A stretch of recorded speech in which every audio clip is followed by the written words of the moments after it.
We do now come back to a domestic issue that has certainly gripped headlines since the last 3 weeks, particularly on that Sunday when there were allegations, very pretty vivid and wild allegations made about a conspiracy essentially involving drug cartels from South America. Who works with some guys locally in South Africa, which imports drugs that gets processed and then distributed across the country. For some reason, of course, the media, our current media, mainstream media, is a lot focused on the personalities of the drama. You know, the Shadrach Lebeyas, Mr. Shadrach, the General Shadrach, others, the police commissioner, the police minister, the this, that, and the other. And while those are important, and there will be a commission of inquiry to test their claims and the veracity of General Mkonazi's claims and so on. There's also, I mean, the very real reality of criminality and the proliferation of drugs, and so that's in part what I want to talk about right now.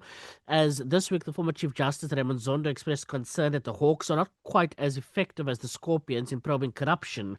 The statement was especially concerning as the integrity of the security cluster, including the police, is under scrutiny rather. And now, former Hawks head Lieutenant General Godfrey Lebeya has had to defend his team's actions and as further allegations of a cover up or some sort continue to crop up. Let's now talk to Lieutenant General Godfrey Lebeya on the line with us, the former head of the Hawks. So, very good morning to you, General, and thank you very much for your time. Good morning to you and your listeners. Thank you very much for being with us. We do appreciate your time.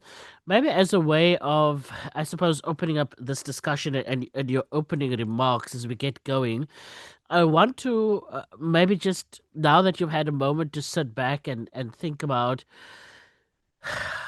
everything that has happened since General Mkonazi went to the media at that press briefing, what is your broader thinking about what's going on?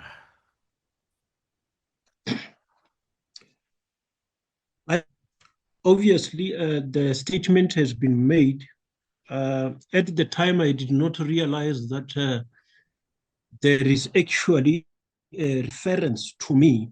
I thought that it is some officers that are being referred to from head office, because it said the South African Police Service who sent the individuals to go and interrupt the operations. So I just took it for granted that it can't be us, it can't be the DPCR. It's only later when this group on YouTube called Media Gang Brothers published a story now that my name is brought in, that I realized that, oh, this thing refers to me on the day that I shall have received a call on the 6th of December 2024. As the head of the Hawks, my number is available all over. And the people who need to provide information to the Hawks do that. And when we receive information, we take all the calls that come in. Even when I'm busy elsewhere, my phone will be with others and they will receive the call so that nobody is frustrated because the calls are not being received. I shall have indicated the times that I received this call and the request from this individual that there are people who claim to be from the Hawks sent by me to go and conduct an operation. Then I did not send anybody to go and do an operation. So that is when I started checking with the divisional commissioner responsible for operations from the Hawks and said that, do you know about an operation that is supposed to be taking place in Sandton? He said he doesn't know. Then I said, okay, it is in Gauteng province. Maybe the provincial head of the Hawks knows.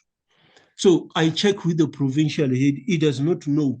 So then, we had something 32 cases that we were investigating, trying to solve on people who pretend to be members of the Hawks when they are not. I can't sit back and do nothing about this. So we sent, I directed the divisional commissioner to dispatch his team to go and check, so that if there are indeed people who are pretending to be members of the Hawks there, they need to be arrested there and then if they are not members of the Hawks. So to cut story short, on their arrival, that is when they confirmed that, no, these are legitimate police officials who are conducting legitimate work. And that is where they allowed them to carry their work. So they did not go there to go and disrupt. They went there to say, in case these people who pretend to be members of the Hawks are criminals, they need to be arrested. So that's why we allowed the operation to take place. We did not know about that operation. Nobody informed us about it. If we were aware, we shall not have sent any members. If we knew that there are police who are doing this operation, we shall not have sent the members to go there. To cut story short, then some people begin to say that, no, I must now reveal the identity of the person who called me. I say that, no, I think that I do not understand this. Are you talking on behalf of South Africans that whenever we receive information from people who call themselves sources or informants or whistleblowers, I must provide you on a public platform and say, no, the identity of that person is this one? Is that what you are saying? Are you saying that on behalf of South Africans? I heard the voices of South Africans saying that we must protect whistleblowers. Yeah, but let me maybe explain why some are calling you to make that disclosure. Because the allegation is that you, of course, had sent a team to go and disrupt a legitimate, as you now say, legitimate policing operation, and this team was this political killings task team, with together with some others that had been involved in looking into the killing of artists, and one of them were artists like DJ Somebody, for instance, whom now the suspects that were arrested in that murder appears to have had at their home politicians, politicians that are members of the Gauteng legislature. That's an MMC for safety and security nogal, Kenny Kunene, that was, surprisingly at the home of one of the murder accused. And not just at the home, he claims he took a journalist there, but come on, that sounds like, the work of fiction.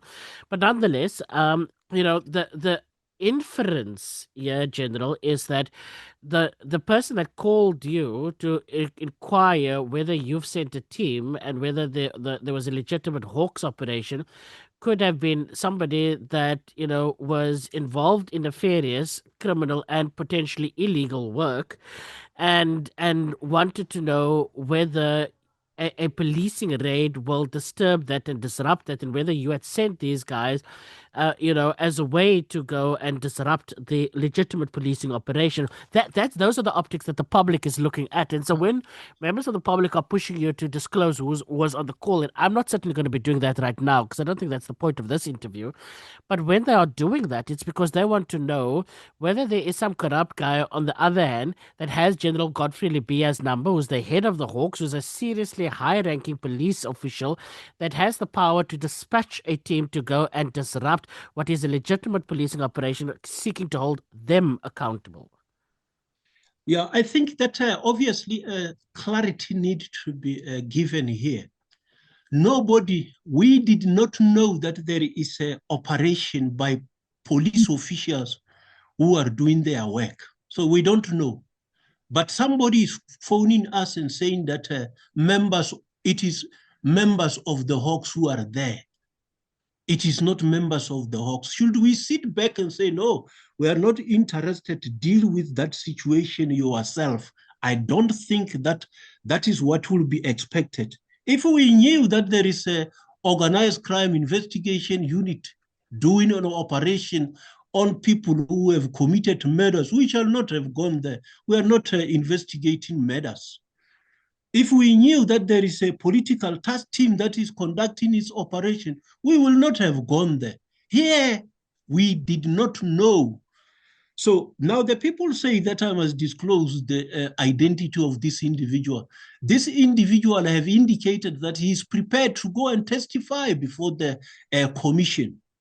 If we look at paragraph 15 of the terms of reference of the commission, the commission will decide as to whether they want to hear certain witnesses in private or publicly. And there is an obligation on the commission. The terms of reference says that the commission shall, there is an obligation. When they use this word shall, it means that it is an obligation to protect potential witnesses, to protect witnesses. If I give the name today, is somebody going to protect that individual? No, I don't think that. Sure, but let me put it to you in this way, General, that if it was somebody within the police forces that had legitimate knowledge and information about a legitimate raid, and they were calling you, they know they are talking to a senior high-ranking police official, that's the head of the Hawks, that they would be able to indicate that there is an operation underway. So it either has to have been a random member of the public, or it had to be somebody that was at that residence or linked to the individuals whose houses were being raided by this legitimate policing operation. And so why then would persons that a random person of the public, which yes, they may have your number, but you know how they would be able to know that there's an operation taking place is a question mark. So it has to be, the inference is that it has to be somebody that is in that myriad of criminality or whatever, that network that is wanting to know whether you've sanctioned a raid at the house and thus called you, and you had dispatched a team to determine who exactly is conducting a raid. So who else would have had knowledge about the raid taking place to begin with, that had the ability to give you a call to determine whether these were your men? Yeah, I think it is not a police official. Okay. The person has indicated how he got to know. And on his arrival there, which the police who were doing the operation should have seen him, they know who that one is. I can't be disclosing. On his arrival there, he spoke to them. And that is when they indicated that no, they are police officials, and then they are not from the Hawks. So that person is readily available. They shall have seen that person is not living there. I'm not about to be protecting anyone who's doing crime. When we receive information, it doesn't matter whether it is somebody who is there at the scene or elsewhere. We are receiving just a call from where I was sitting. I'm in Pretoria. This thing is happening in Sandton. And the person happened to have my number. He could have phoned any other police official. So I think that the members of those who are concerned need to know that this individual will be available once the contact details of the commission are made available. I'll provide that name to that commission, but I will not betray the informant system in South Africa by disclosing the name of those who disclose. We shall not have known that there was a search. If somebody else say that there are some activities taking place, I don't think that it is expected that we sit back and do nothing about it. So here, the person was saying, these people say that they are from the Hawks. They have been sent by you. I did not send them. You will recall that some other people have been arrested. one of which was saying that he is Lieutenant General Lebeya. So it was not me. And until that individual is arrested, people will have suspicion that it is me who's doing all this. And it is a number of telephones that he have provided, approached several people and other individuals that have not yet been arrested. I say that there were 32 cases of people who pretend to be the members of the Hawks, one of whom is coming from crime intelligence, who has been arrested, and his co-perpetrator has already been convicted. So we can't sit back and say that, no, we are not going. We went there not to go and disrupt. I think that the wrong word that was used was to go and disrupt. But if you listen to the statement going further, say that once they have arrived there and they have established that they are legitimate police officials, they allowed the operation to carry on. Yeah. So that is how the operations are supposed to be done. It's 22 minutes after 8 o'clock. We are talking to Lieutenant General, the former head of the Hawks, General Godfrey Lebeya. He, of course, retired as the head of the Hawks, the Directorate for Priority Crime Investigations, of course, the Specialized Policing Unit. He retired earlier this year, and, in amongst all of the very many names that have been mentioned in the allegations made by General Tantlam Konazi, Lieutenant General Tantlam Konazi from KZN, the police commissioner. One of them is that there was a police raid at the home of suspects that could have been linked to the killing of certain artists, like people like DJ Somebody, a story that's been covered quite extensively in the mainstream media in South Africa. And the reason why, I mean, any death and any murder is important, but the reason why this DJ Somebody and the other deaths are important is because they could well link, to very nefarious activities involving state contracts, this, that, and the other, and linked to certain individuals like Kat Matlala and others that have been mentioned. And one of those allegations was that upon an investigation at one of a suspect's houses, that General Godfrey Lebeya had sent a Hawks team to go and disrupt, which General Lebeya, of course, is disputing, and that's the extent of the interview that we've been having thus far. Just catching you up on where we are. General, okay, as you say, you're ready to go to the commission. That person, whatever his identity is, him or she would be able to go to the commission and make their submissions there. So I'll leave it for now. I don't want to keep tapping at the stone. And so I want to maybe just speak a little bit more broadly about the work that you've done in the Hawks and having had access to certain bits of intelligence and so on. Then I want to ask you whether you think General Ntlanhla Mkhwanazi is on the money, whether he's correct, whether he's following the right line here, that what is happening at the moment is that there are syndicates that are operating in this country, which of course is not new information, right? Let me just put it out there. That's not new information. That syndicates is the sort of thing that the Hawks often had been going after to disrupt drug dealing and that sort of thing. But the allegation, as I in my introduction indicated, was that there's this conspiracy involving criminal cartels that, import drugs from South America, processes in Gauteng, and then gets distributed across the country, that some of the people that's as close proximity to that are very nefarious, dubious persons, whom also have access to the highest offices of the land, be it in the police, in the judiciary, and even, as we now know, well, as it has been alleged, the police minister. The closing of this political killings task team was as a consequence of that task team getting closer to exposing this particular criminal cabal, upon which, you even have, agents like, the other Lieutenant General Shadrach, that Sibia, that, is accused of having taken dockets, which, again, I mean, he's the head of detectives, so the dockets, I think you would have had every right to assume and take.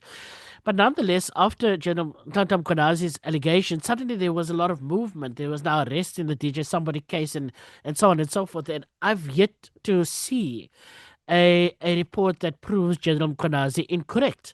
And the Commission of Inquiry would have to, of course, deal with a lot of these things. And so I suppose my question to you is how, in a more broader sense, do you think Mkwanazi, whether he's on the right track or whether we are staring down an issue that involves factions within the police that are in a heated, disputed power battle that the public has now been waded in to determine who are the good guys in all of this? Yeah, I think that when you say that there might be tensions in the police, some people are calling it the succession battle, and some of the people might be caught in crossfire. I do not want to think that the information of the involvement of criminal activities is not correct, because we have got drug cartels that are operating. We have got the links with the Southern America, which some obviously come via KwaZulu-Natal, the Durban, before they come to Johannesburg. Some will obviously come through the other provinces, Western Cape, Eastern Cape. You shall have seen the number of arrests that we have done. You shall have seen even the Mexicans that we arrested in Mpumalanga. So one will not dispute the existence of criminal syndicates, which information may have come to the attention of the provincial commissioner. So I don't want to dispute that one. But the fact that you are talking about possible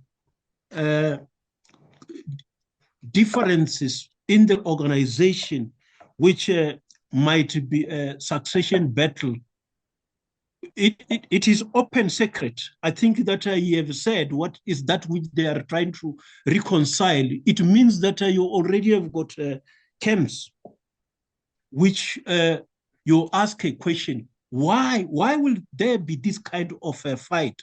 Then you listen those who are supporting from outside the organization beginning to put names and say that this one is the one who shall succeed. And the other says that, no, this one, I have vetted others. This one is the best that must succeed. So I don't think that individuals should be allowed to come and create these differences in the organization.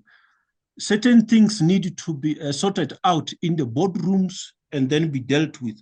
Of course, if you look at the terms of reference, even some oversight bodies shall have to be checked as to whether they played their role when these things were brought to their attention. I think that most of the things one shall have to be submitting to that commission if it start its work once the issue of constitutional court challenges are settled. Okay. More than to the broader point, how dirty is our law enforcement space? When I say dirty, I'm referring to how compromised are they? And even to the highest officers of the land involving the law enforcement space, be it SAPs, be it complementary units that exist, the Hawks, there's now IDAC and the NPA that have IDAC as well, and some others, that work in the law enforcement space. Is there, like South Africans suspect, a very strong pedigree of corruption and corruption to the point where, at the moment, I mean, look at Cape Town. Cape Town is beset with gang violence at the moment. And sometimes we all get reactive and angry about how many bodies are piling up every other day on the Cape Flats because of an illicit economy that involves drugs and prostitution, this, that, and the other. And And this illicit economy thrives, when there are others that are playing at a very high level this game involving the importation and the distribution of illicit stuff. And that is what causes the violence that we then see on the Cape Flats.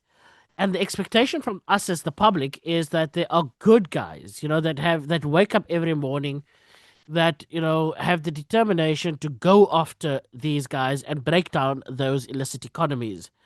However, it would appear at the moment, given how this drama has unfolded, that the public cannot even trust whether it is a minister that's supposed to be the political appointee, or whether it is generals within the police, or whether it is brigadiers within the police and others that have all been compromised to the point that never ever will there be a moment of calm on the streets of Hanover Park or in Mitchell's Plain or in Bonteheuwel or in Parkwood or in Khayelitsha, etc., because the guys at the very top is interested in protecting and or being part of this criminal conspiracy that so exists. And so when I raise this question, I'm talking about that young kid that's dying on the streets of Mitchell's Plain today, because at the very top of this game, of this pecking order, are very compromised officials that are, in fact, allowing this to happen. And so, my question, I suppose, in a more broader sense to you, General, is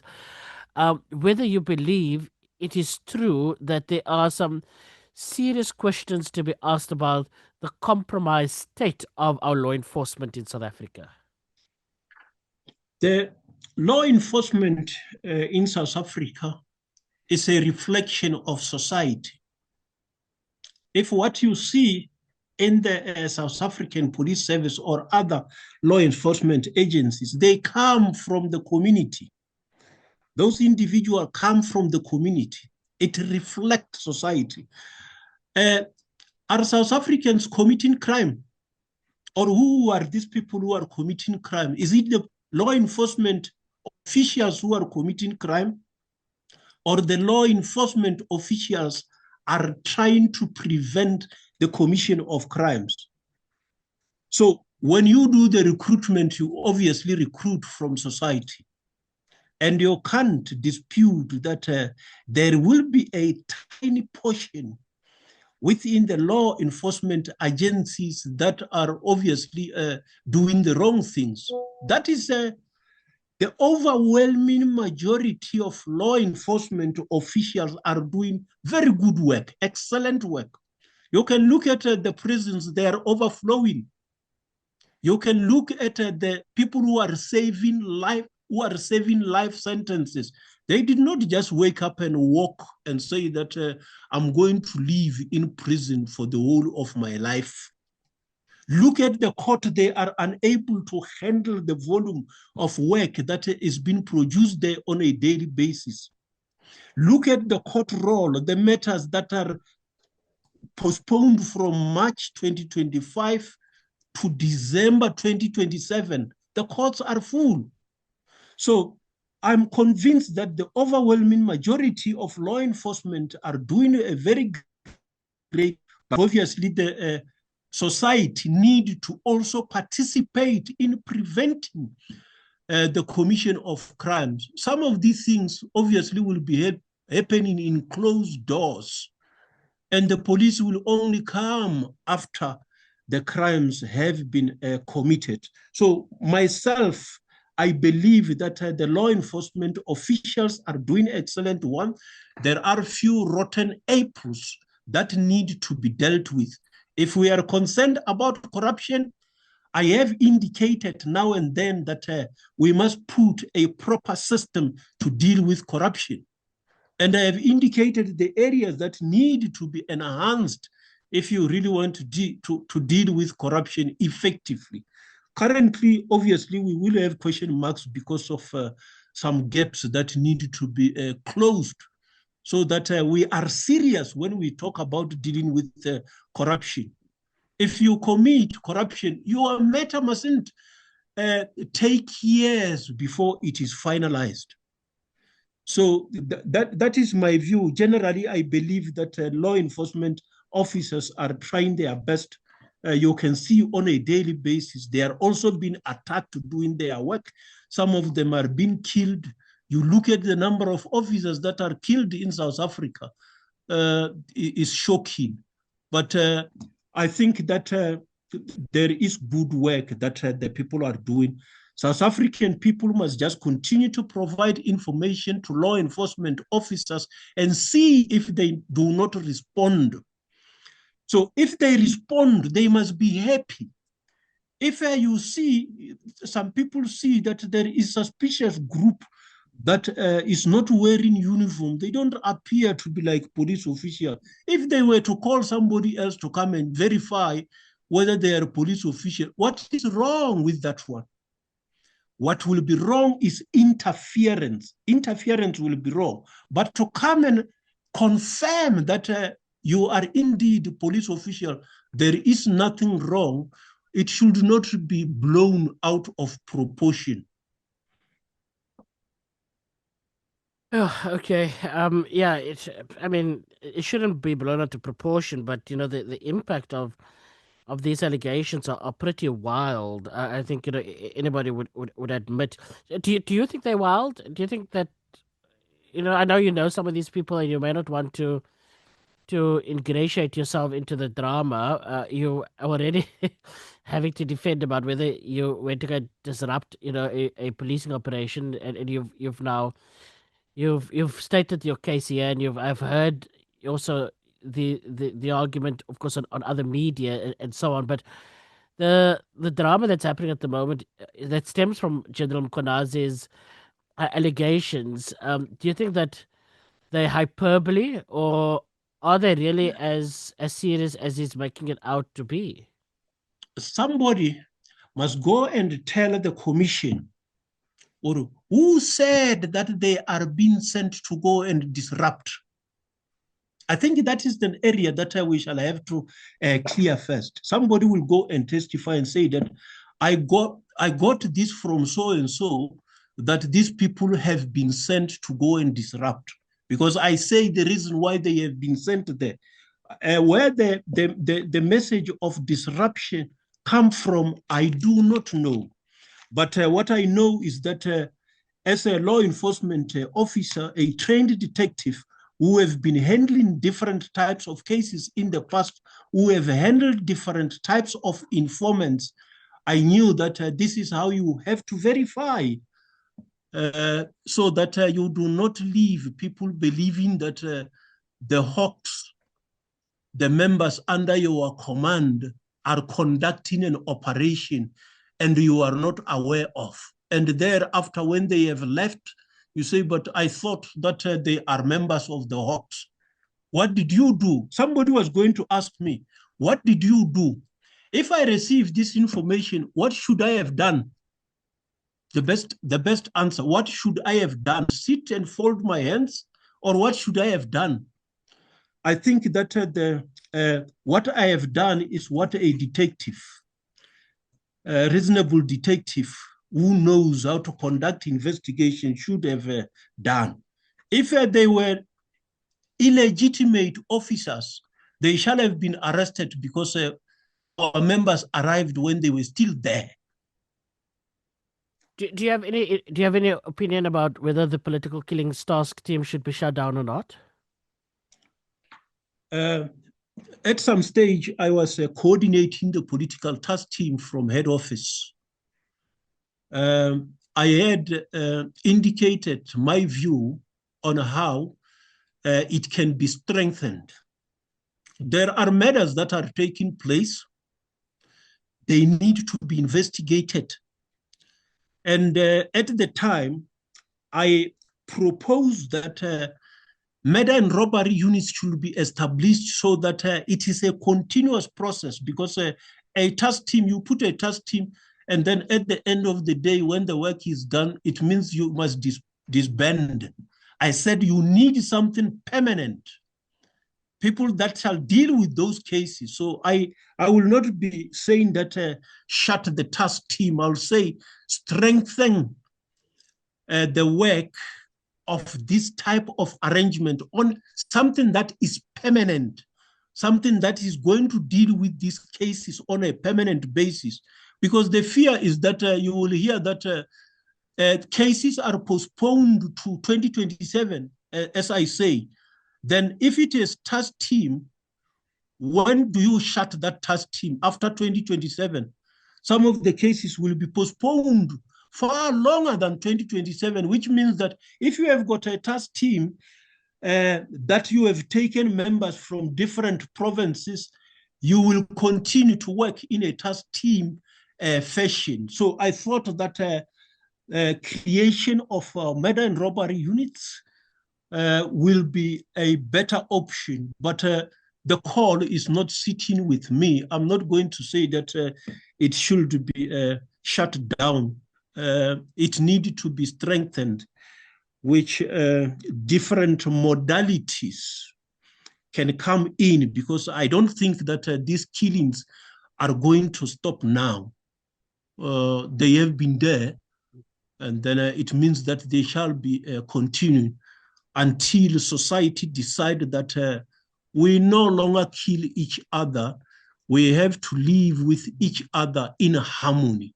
Yeah. And the targeting of uh let's say, and maybe just now that you are in retirement and you have a little bit of more latitude to speak about these things and to reflect about it. Justice Zondo that felt that, perhaps even, the Scorpions and others were a little bit more effective than the Hawks. And I think the nexus of this criticism, which I'm certain you've heard before, rests with the appearance that, convictions are very lackluster, when it comes to state capture commission of inquiry cases. Now, I mean, I also have a bit of a critique about those cases because, some of them, a lot of things were said, but they're not necessarily evidence of crimes having been committed and actual evidence that is prosecutable. So I think there the commission fell significantly short, though there are, very real, very loud and consistent arguments being made about the slow pace of investigations and then convictions. You have now units like IDAC also that exist, and I don't know what's your thoughts on IDAC, but the criticism is that the Hawks has done great work. I mean, you and I have spoken, General, on many occasions on this program about the great many reports, quarterly reports that you've had, the investigations that you've done, how you've led the team with confiscations and so on. But the reality is that when it comes to, crime within the state, within parastatals, and prosecuting corruption, even at the highest level, that almost seems to be less than appetizing on the part of organizations like the Hawks. And as the previous head of the institution, I put it to you that there's members of the public that feel that, there was just, again, a very lackluster approach to these cases. Yeah, you see that this perception has been going on for a very long time. I think from 2009, when the Scorpions was being phased out, the perception has always been that they were getting good conviction rates. But nobody bothered to say that if you are talking about the conviction rates, how many cases you are talking about here?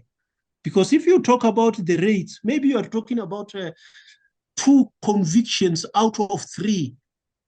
Then you get something like 75 conviction rate. So you don't come and tell us how many cases. You say that we have achieved 75% conviction rate.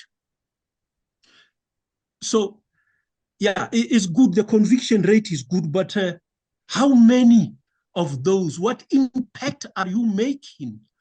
The second thing is we have been suffering this issue of different formulas that were used to calculate the conviction rate. When when I briefed the nation about the performance of the Hawks, saying that 19,000 accused persons were arrested during my term in office, and more than 5,114 convictions were secured. some people then calculate this and said, oh, it's 5,114 out of 19,000. So it means it is 26% conviction rate. That is the formula that is wrong, which is obviously the scale that has been used on the SAPS as opposed to the formula that has been used by the NPA. You had the specialized commercial crime courts in the NPA and the serious commercial crime units in the SAPS. They were dealing with the same sets of cases. The NPA will say 80% conviction rate, and the SAPS will say 15% conviction rate. The very same set of accused person. People did not ask themselves, why do you get different figures at the end? So the wrong conviction rate formulas that are being used.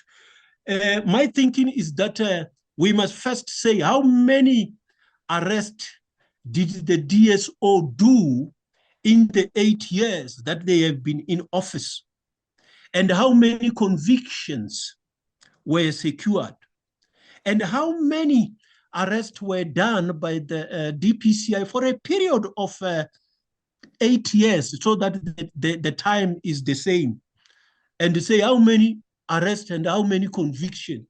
And you will see that you can't compare the two, because I have been saying that we have performed much, much higher than the figures that we are talking about. I was the one who merged the work of the Scorpions and the work of the SAPS. I knew each case except one case relating to the National Commissioner who has been prosecuted at the time. That is the one that did not come to the Hawks. The rest of the cases, I knew precisely what was being handled, and I have looked at the performance. Those who want to do the research can go and check those.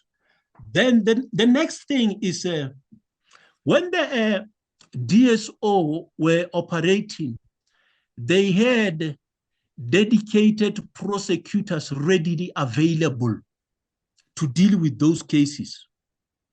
I have been asking for dedicated prosecutors to prosecute serious corruption cases handled by the Hawks. What have happened? Have South Africans asked themselves question, do we have dedicated prosecutors to prosecute cases that are handled by the DPCI?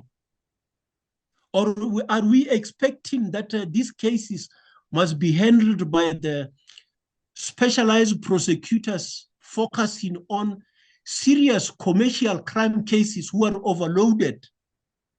And thereafter you come and criticize and say that, but you are slow. And when we indicate the number of cases that we are waiting for decision, because those who are supposed to decide are overloaded, then we are being blamed for not taking these matters serious. I think that those who are supposed to be sitting in bodies that exercise oversight need to also ask themselves questions, or what did we do to try to resolve some of these issues that have been raised every time we appear before some of these oversight bodies. So my view is that can we assist in ensuring that we capacitate those law enforcement agencies, and we also capacitate the National Prosecuting Authority so that they have got sufficient prosecutors to be able to dedicate and deal with all of these cases that require decisions. So it is my view that I think that the current work, one should be satisfied looking at the number of personnel that are there. The Hawks is less than 3,000.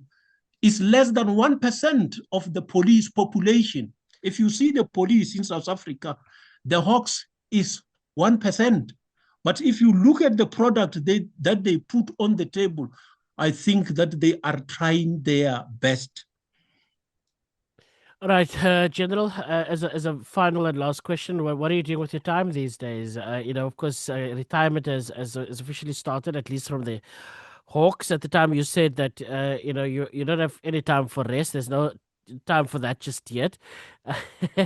So yeah, what are you doing these days? Are you hoping to go back into service? And if so, where do you think you'll best fit in?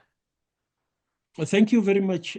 Maybe before I touch on that one, I need to hint on something. 2 days ago, I was interviewed on some of the media houses.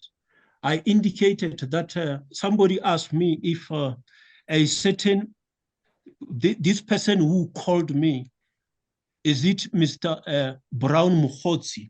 Yeah. I said, no, it is not Brown Mukhotsi.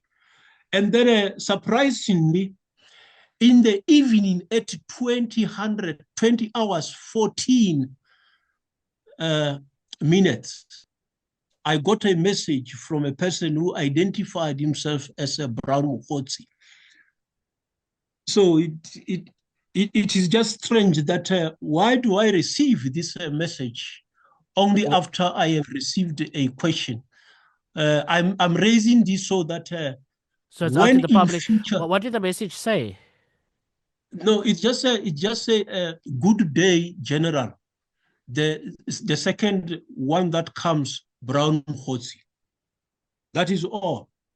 So I needed to hint on that one so that it is known that I have declared that only this time around I received this kind of message. And Before that, did you respond? no, I'm not responding because there is already media Scrutiny. views on Yeah. this thing. I'm not going to answer on that one. If you have got information you can provide to those who are still serving in the organization. Yeah, you asked me a question, what am I going to be doing? I have already submitted my proposal that I would like to go and practice again law. And then I'm waiting for the feedback.